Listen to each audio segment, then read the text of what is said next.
We have all had painful events in our lives that can lead to depression, anxiety, addiction, or broken relationships. But here's a secret. It is not about what happened to us that causes suffering. It's the stories we believe about ourselves.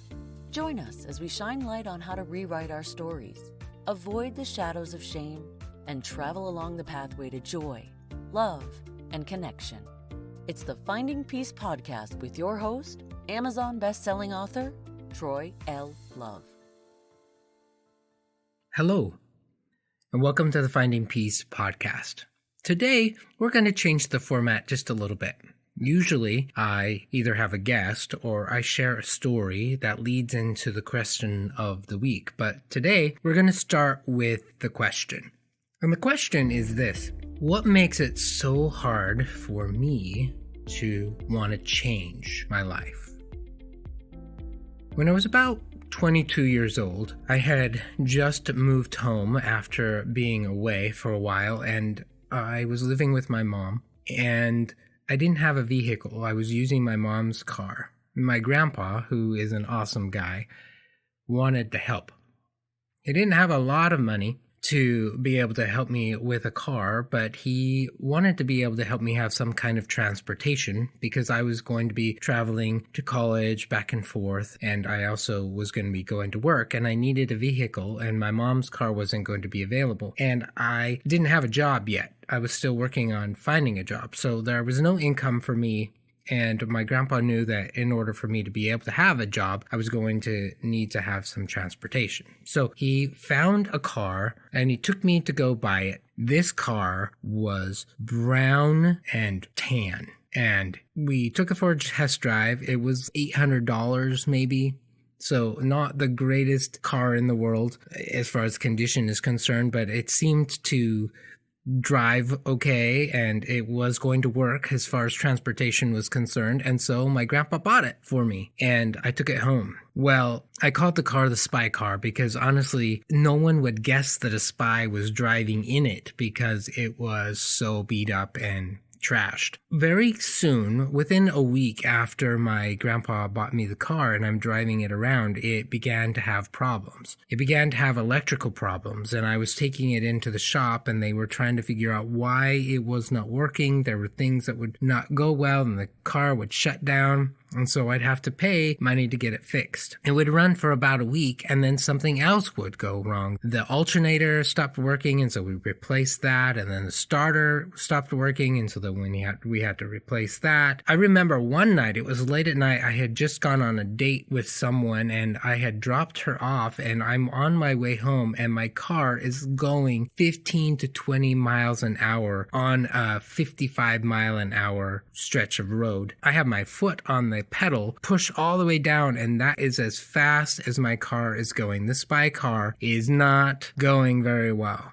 And so back to the shop it went. It was clearly worth less than the $800 that we paid for it. And I was putting probably $200 to $300 every other week into the car to try and get it fixed. And so I had to figure out what in the heck was I going to do with this car, because it's clearly not the reliable form of transportation that I thought it was going to be. I want to use this analogy for why we really struggle to make changes. There are 5 stages of change. The first is the pre-contemplation stage.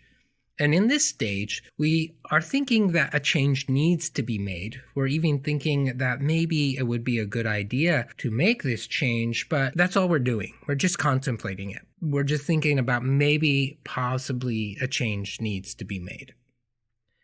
The second stage is the preparation stage, where we've identified that yes, the change does need to be made, but I'm not ready yet to commit to making the changes, but I'm willing to prepare myself to build up to making those changes. The third stage is the action stage, and in this stage, we are ready to commit to doing what it takes to change the things that we need to change. The fourth stage is the maintenance stage, which is I've made the change, things are good, and now I need to continue doing what I need to do in order to make sure that this change stays, that I don't fall back into past behaviors or harmful behaviors that lead me back into that place where I don't want to be. And the final stage is the termination phase, where we have finally achieved what it is that we need to do, and we don't need to continue working on that anymore. So at the beginning, when my grandpa bought me the car, and within about a week it was having problems, I was in the pre-contemplation stage.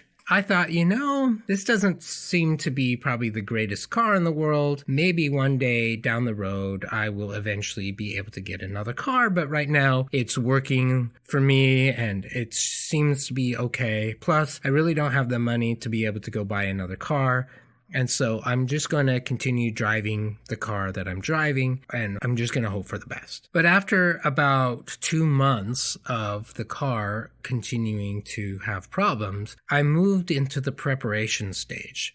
Began to think, okay, this car is not working well, and I am now investing more money than I need to into this car. What can I do to stop having to drive this car around? I had no money in the bank, finally got a job, so that was awesome. But I didn't have a whole lot of money in the bank. I didn't know quite what to do, but I've started to explore what were my options. What could I do to maybe change my form of transportation? When I'm driving on that road, on that 55 mile an hour freeway, and I'm only going 20 miles an hour, and there are cars honking at me, and I'm really embarrassed, and I'm hoping that nobody pulls me over because I'm going so slowly. That's when I finally decided something has got to change, and I moved into the action stage. I was willing to commit. I probably made a dumb choice because I went to a dealership and I bought a brand new car, which financially is probably one of the worst investments that I could have made. But I was able to trade the car in for $150. So my goodness, that was awesome. I was able to trade that in, and I drove away with a brand new car. It was a really small car, but it was what I qualified for, and so I bought that car, and all of a sudden all my car problems were gone. Now, instead of paying $200 to $300 a month in car maintenance, I was paying $150 a month for my car payment. I was in that action stage. I decided I'm going to take action, and I committed, and I signed a loan, and that was my commitment. I was now driving a car that worked well for me, and it worked for several years before we ended up selling it to my mother-in-law. By making the payments, I had entered into the maintenance stage, and every month I was making those payments so that I could continue to keep my form of transportation and not have it impounded or taken away. So I remained in the maintenance stage until such time that I sold the car, and then it was the termination stage. I didn't need that anymore. So that's the analogy, this car. But I want you to think about, what kind of changes do you want to make in your life? And where are you at? What stage of change are you in? And then we'll talk about what that means. So the first set of questions are about the pre-contemplation or the contemplation stage. Do you think that you have a problem that you want to change? Absolutely yes. Probably you do. Not sure if you have a problem, or absolutely not. The second question is, are you clear about why you want to change? So as I take a look at my car situation, do I think I have a problem with my car? Absolutely. Absolutely I do. Are you clear about why you want to change? Yes, because I am tired of that car breaking down every other week. I'm tired of putting money into it. So I'm pretty clear about that. So I check on the pre-contemplation stage. I'm aware that there's a problem, and I know why I want to change it. So as you take a look at your issue that you're trying to work on, do you think you have a problem that needs to change? And second, are you clear about why you want to change it? Now let's move into the preparation stage. Are you willing to make a commitment to change within the next month or so? Are you willing to take action to do something within the next 30 days to change? Yes, maybe, not sure, absolutely not. Do you know what steps you need to take in order to make this change? Have you told other people about your desire to change so that you can elicit some support from them? This is the preparation stage. How willing are you to commit to making a change? Maybe you're still contemplating, I think it does need to change, but I'm not willing to make that commitment yet. I think about when I realized that I need to take better care of my body. When I was 30 years old, I definitely knew that I probably should eat healthier, but I still had a really high metabolism at that time. Felt like I could pretty much do whatever I wanted to do health-wise, and so I wasn't in a place where I really felt like I needed to commit. But now that I'm in my 40s and I am experiencing some health concerns, that has now bumped it up. I'm a lot more committed to making the changes that I needed to make than I was 10, 15 years ago. So as you take a look at what is the change that you feel like you need to make, are you willing to make that commitment? And if you're not, then ask yourself, why are you not willing to make that commitment? The second question in this category is really important. Do you know what steps you need to take in order to make that change? And that's a really critical question, because I might know that I need to make change, but if I don't know how to do it, then the chances of me actually making the changes are relatively small. So if I don't know how, then where can I go to learn how? For me, with the car, I knew that I was willing to make a commitment because I didn't want to continue pouring money into a car that wasn't going to drive. And I knew that I needed to at least go take a look at some cars. At that time, the only option that I thought was available was going to a car dealership. Looking back now, there were many other options that maybe I could have taken, but I wasn't aware that those were choices at the time. So I did what I knew to do. That other question about have you told friends and family about your desire to change, I really didn't talk to anybody about that. I just was trying to make this decision on my own because I thought as a 23-year-old, that's what a grown-up does. So I was just going to make decisions on my own. But in this preparation stage, it's really important to be able to find out who's in your life that you can reach out to, run some stuff by, explain to them, hey, this is a change that I want to make in my life, and I'm wondering if you're willing to support me. So regardless of the change that you're wanting to make, how much support do you have, and are you willing to reach out and be vulnerable and ask for help? The next stage is the action stage. Do I have a strong commitment to take the steps necessary to change? Yes, maybe, absolutely not.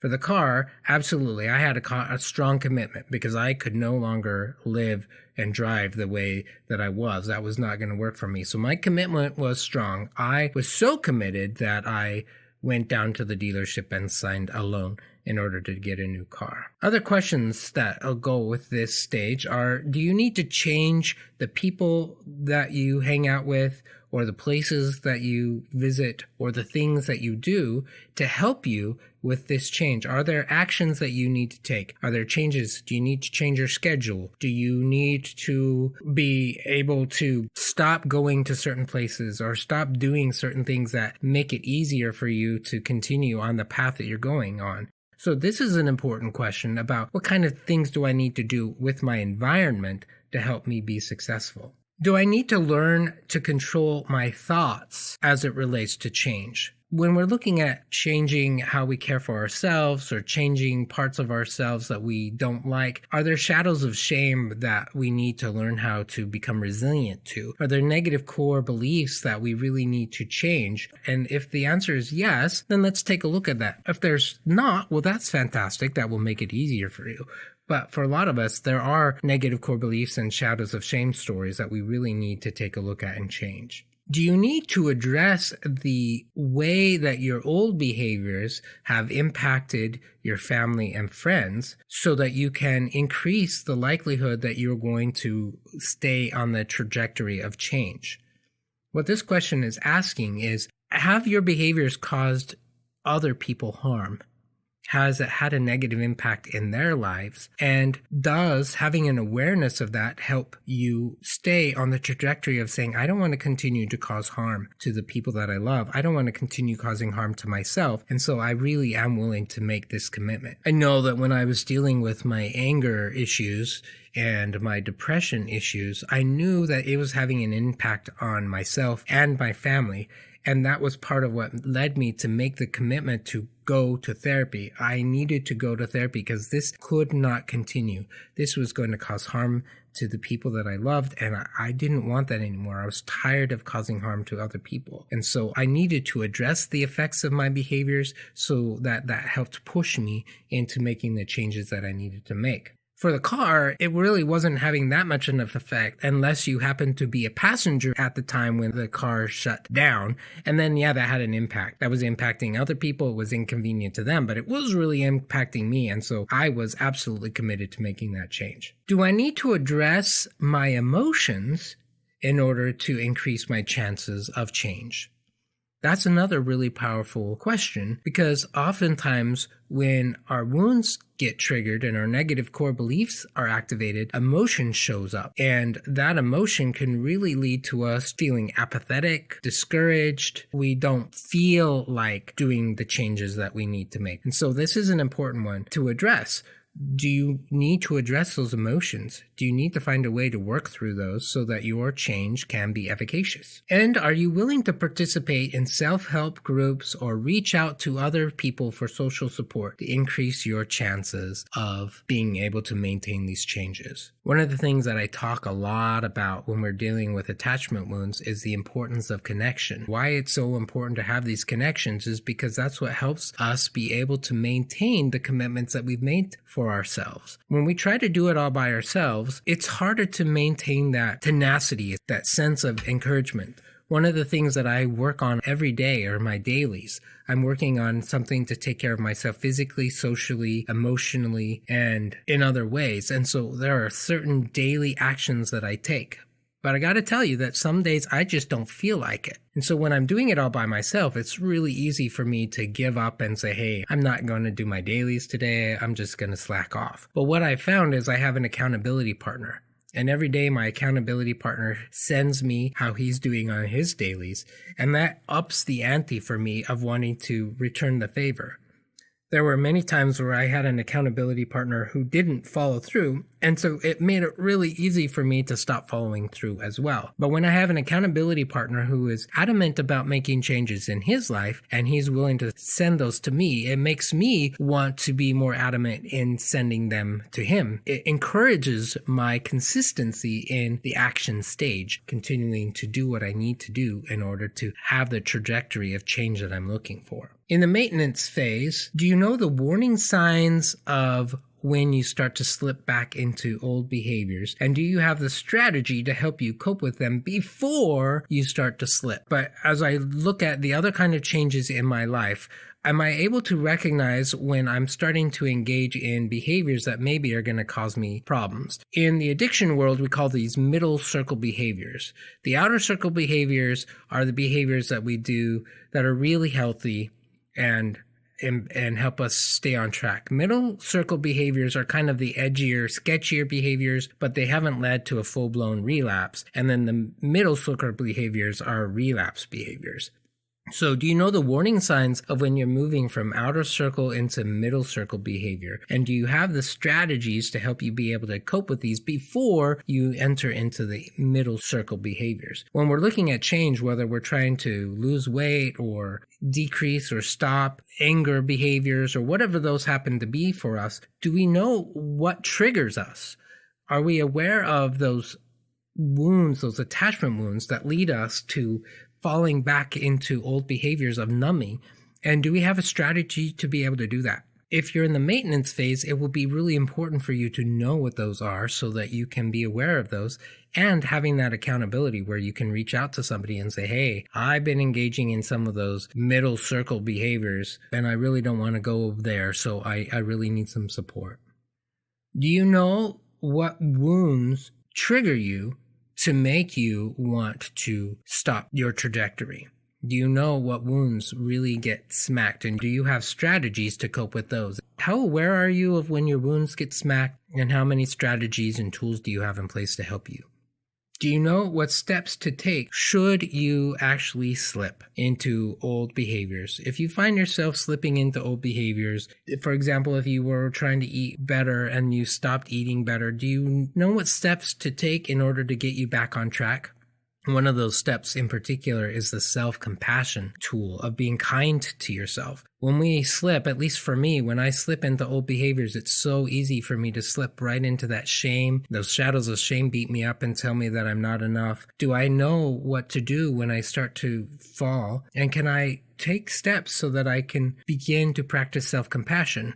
What I've learned is that self-compassion really helps me be able to get out of that funk a lot faster than me trying to shame myself. Shame doesn't really motivate me to change at all. And the last question is, how imbalanced is your life in general? I found that when my life is out of whack in one way or another, that really makes it harder for me to maintain the activities and the dailies that I need to help me stay grounded. So reaching out and talking to people about when my life is out of balance, making plans to change those are part of what's helpful. Tony Robbins said that really there are only two reasons why we do anything: to avoid pain or to experience pleasure.